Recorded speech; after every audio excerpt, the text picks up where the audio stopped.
ngoja. Hivi Kimwaju, kwa nini wanawake wengi siku hizi hawavai vibebeo?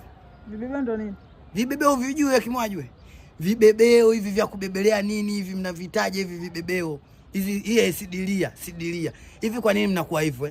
Unakuta mwanamke kweli kashajijua, basi kweli ndio bwaga jalamu. Hapa tena ndo mwachie Mungu. Akilaza tena kitu tumboni, akikasirika anaweza kumrusha hata mtoto nyuma. Haya, kwa nini sasa mnakuwa hivyo? Mnashindwa kuvaa vibebeo, mnashindwa kufanya vitu vya maana. Unakuta mtu kwenye shughuli, akiingia kwenye shughuli, yeye amevaa vizuri ila hapa hamna kitu. Akirudi kuchupu. Huyu Masha ndo kaleta ya mambo. Wewe Masha, kwa nini unatuharibia vijana?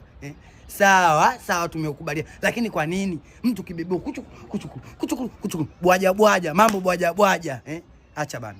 Acheni hizo habari. Sawa mnajiamini, lakini sio kwa hivyo. Mnajiaminiji hivyo jamani, mnajiamini hadi sasa sisi tunaogopa sasa. Muda mwingine mnatuchekesha la sisi tunaamua kuvumilia.